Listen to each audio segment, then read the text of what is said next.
আসসালামু আলাইকুম। কেমন আছেন সবাই? আশা করি সবাই ভালো আছেন। আমরাও আল্লাহর রহমতে ভালো আছি।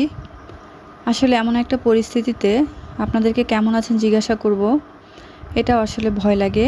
আসলে সবার মন মানসিকতা আমি জানি কী অবস্থায় যাচ্ছে। তো তারপরও আমাদেরকে নিত্যদিনের সব কাজকর্ম চালিয়ে যেতে হবে। তো অনেক দিন পর্যন্ত কোনো ভিডিও আপলোড করি নাই। তো আজকে একটা ভিডিও নিয়ে আসলাম।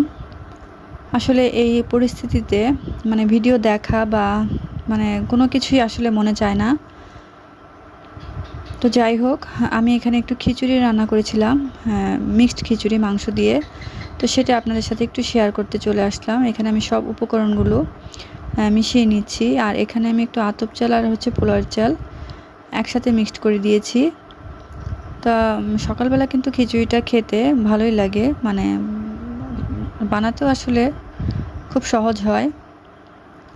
তো যার কারণে আমি এটা মাঝে মাঝেই করে থাকি। বিশেষ করে আগের দিন যে মাংসটা রান্না করা থাকে সেখান থেকে কিছুটা মাংস দিয়ে একদম মিশিয়ে আমি খিচুড়িটা করে থাকি। তো যাই হোক, আমি এটা এখন রাইস কুকারে বসিয়ে দিব। তো ব্যাচেলারদের জন্য কিন্তু এটা খুব সুন্দর একটা প্রসেস রান্নার। তো আপনারা চুলায়ও করতে পারবেন। তো যেটা বলছিলাম, আসলে কয়েকদিন নেট ছিল না, তো ভালোই ছিল, কোনো কিছু চোখের সামনে আসেনি। তো এখন নেটটা আসার পরে চোখের সামনে যেগুলো আসছে সেগুলো দেখার পরে আসলে মনটা কারোরই ভালো থাকার কথা না। তো সবাই দোয়া করি যেন আল্লাহ সবাইকে হেফাজত করুক আর খুব তাড়াতাড়ি সব কিছু ঠিক হয়ে যাক। কারণ কোনো কিছুই আসলে ভালো লাগে না এখন, খাওয়া দাওয়া থেকে শুরু করে সব কিছুই যেন কেমন উলটপালট হয়ে আছে। তো আল্লাহ সবাইকে নেক হায়াত দেখ, সবার পরিস্থিতি খুব তাড়াতাড়ি ঠিক করে দেখ, এটাই আমরা দোয়া করি। কারণ দোয়া করা ছাড়া আসলে আমাদের আর কিছু করার নেই। তো দেখেন, আমার খিচুড়িটাও কিন্তু বলক এসে গেছে।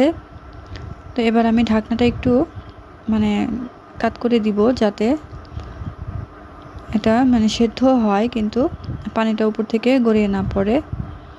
তো খিচুড়িটা আমার হয়ে গেছে প্রায়।